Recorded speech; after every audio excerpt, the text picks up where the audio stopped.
maintenant le reportage. Je ne pensais pas qu'on irait jusque-là dans cette émission. Vous voyez qu'on atteint quand même des sommets maintenant. Nous allons parler de la relation cavalier-cheval, le cheval au naturel. Alors là, il n'est pas question encore de randonnée. Il est question d'une pratique qui est en train vraiment de se répandre, c'est observer son cheval, comprendre son cheval, c'est-à-dire pour mieux monter dessus, il faut être resté longtemps à côté de lui. Il y a tout un tas d'exercices qui sont assez impressionnants pour mieux comprendre son cheval. Regarde. Oui, beaucoup de vitalité aujourd'hui.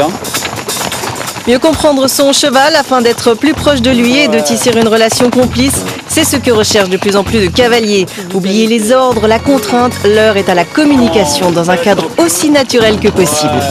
On joue un peu sur la fuite. Un cheval au naturel, c'est un cheval déjà qui vit en groupe, puisque dans la nature, les chevaux vivent en groupe. Ils passent la majeure partie de leur temps à s'alimenter et à se déplacer pour trouver de la nourriture, un abri, etc.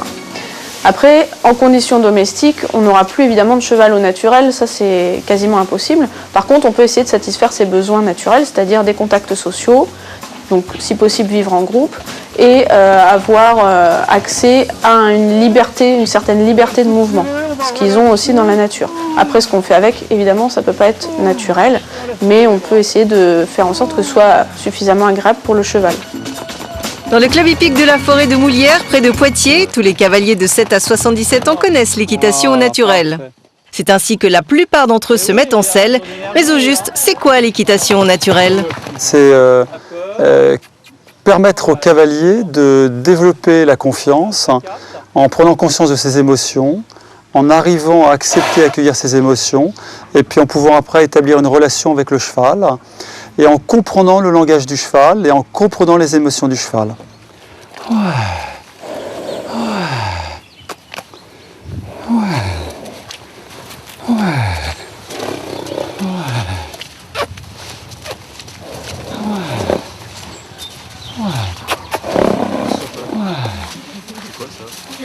Donc là, c'est un ronflement. Ouais, excellent.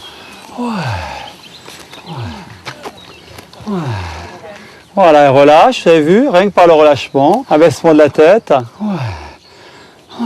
Rien que par le relâchement avec les épaules. L'idée donc faire rabaisser la pression, voilà.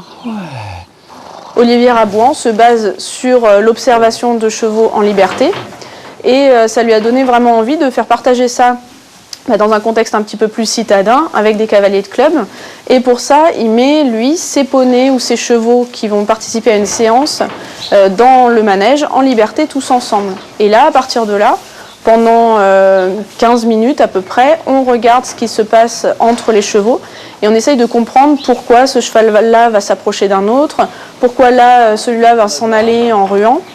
Et on va décrypter un petit peu les comportements et ça permet ensuite d'être plus à l'aise, une fois qu'on connaît un petit peu les réactions de cet animal, d'être plus à l'aise avec lui dans la relation homme-cheval. Il n'y en a même pas un qui cherche. Déjà, ça apporte le langage. Donc on voit le langage du corps qui se met en place. On voit que les chevaux peuvent interagir, il peut y avoir des affinités. Il peut y avoir des inimitiés, que le cheval va agir avec son corps, avec sa tête, avec ses oreilles, avec ses yeux. Donc ça permet au cavalier de comprendre le langage du cheval et d'apprendre sa langue. Ah, ça fait du bien. Ça, c'est du bien-être. Hop là, elle a failli se coincer les membres. Vous avez vu, elle a fait très attention. Et elle a senti le membre qui se mettait. Regardez, hop là, règlement de compte. Voilà, on voit un mâle qui va voir un autre mâle. Regardez bien. Ouais, qu'est-ce qu'il va faire? Il se sente naso-nasal, voilà. Donc regardez bien comment il gonfle leur encolure. Là, il y a un petit rituel de mâle. De nombreuses fois récompensé du trophée de l'innovation pédagogique par la Fédération française d'équitation, Olivier Rabouan développe sa propre méthode d'équitation au naturel. C'est d'abord par l'observation. Donc on lâche les chevaux, on les observe. Ensuite, c'est par tout un tas d'exercices de relaxation, par exemple bâiller, s'étirer, se détendre. Parce que finalement, petit à petit, les émotions, elles reviennent très vite. Ce cheval, il nous renvoie nos propres émotions. Je dis toujours, il est révélateur de nos émotions. Donc c'est un peu une lumière qui éclaircit toutes les émotions qu'on peut avoir ou qu'il peut avoir. Et si on les comprend, on ne les subit plus. En fait, le relâchement permet de pouvoir bien découvrir ses propres émotions et les propres émotions du cheval et de pouvoir établir une relation avec lui. Les jambes qui sont décontractées, relâchées. Il y a 30 ans, la première fois que j'ai mis un cavalier à cheval, j'étais un jeune moniteur, très jeune, j'ai vu le cavalier qui se tendait, qui résistait, qui serrait les jambes et qui serrait les bras. Et je me suis dit, pendant toutes ces années-là d'enseignement, comment je peux faire pour permettre à ce cavalier de se détendre et de comprendre la relation qu'il peut établir avec le cheval. Alors j'ai commencé d'abord par les jeux, parce que les jeux équestres permettaient de mettre en confiance et d'être plutôt axé sur le jeu que sur la peur. Et puis après, petit à petit, j'ai commencé à travailler sur les techniques d'équitation naturelle que je voyais. Mais auparavant, j'ai travaillé sur la musique.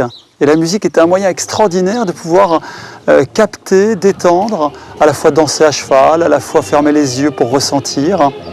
Donc le jeu, la musique, et puis tout ce que j'ai vu sur le travail de l'équitation, dans le travail à pied.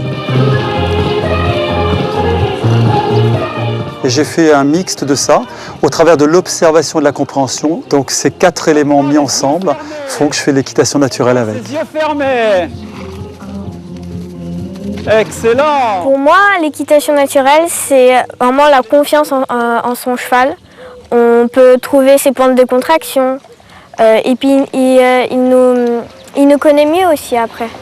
Quand j'ai fait une séance incrue, et après, quand je remonte en salle, j'ai beaucoup moins peur de tomber en fait. Parce que je sais que si j'ai fait plus compliqué, je peux faire plus simple.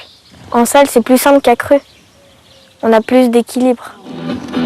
Pour remplacer mes jouets d'avant, et c'est le temps qui court. Dans la pratique, cette forme d'équitation s'adresse à tous, enfants, adultes, cavaliers débutants ou confirmés. Chacun y trouve les ingrédients qui le mèneront sur le chemin de la connaissance de son cheval, comme nous l'explique une cavalière de CSO. Souffler un grand coup et repenser au naturel. Être très simple sur son cheval, trouver juste la petite pression qui va nous aider à aller de l'avant et puis se relâcher pour que le cheval nous redonne et soit vraiment avec nous. Ça, c'est l'équitation naturelle pour moi.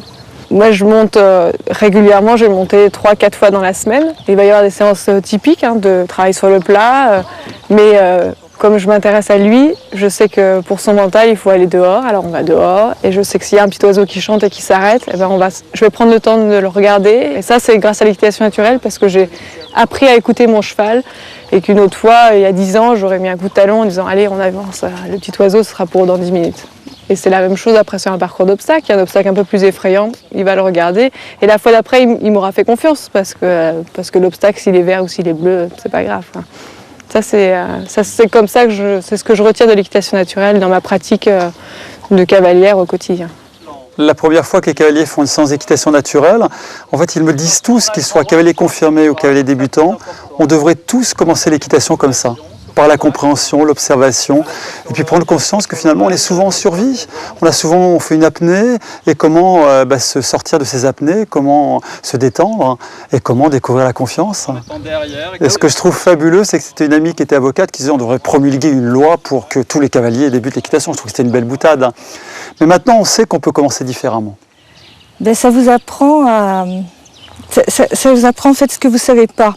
C'est-à-dire que le cheval, il ressent tout. Il ressent tout. Et souvent, vous faites passer des émotions, vous faites passer... vous ne savez pas que vous êtes en colère ou qu'il y a quelque chose qui ne va pas. Et le cheval, lui, il le ressent tout de suite. Et ça, c'est ça que vous arrivez à comprendre. C'est qu'au moment où, lui, il le ressent, il vous le fait comprendre à vous. Et ces choses-là, vous ne pouvez pas les comprendre tout seul. Vous en rendiez même pas compte. Cette compréhension qu'on a du cheval et cette compréhension qu'on a à pied, toutes les choses qu'on fait avec lui, c'est ça l'équitation en fait. Et on comprend que c'est ça, alors qu'avant on croit que c'est beaucoup de choses, de coercition, qu'on va dominer le cheval. Pas du tout, il faut arriver à le comprendre. Et c'est ça, vraiment. On relâche, on laisse tomber les bras. Avec l'équitation naturelle, on communique mieux, on est plus proche de son cheval. Conclusion, on monte mieux et sans appréhension.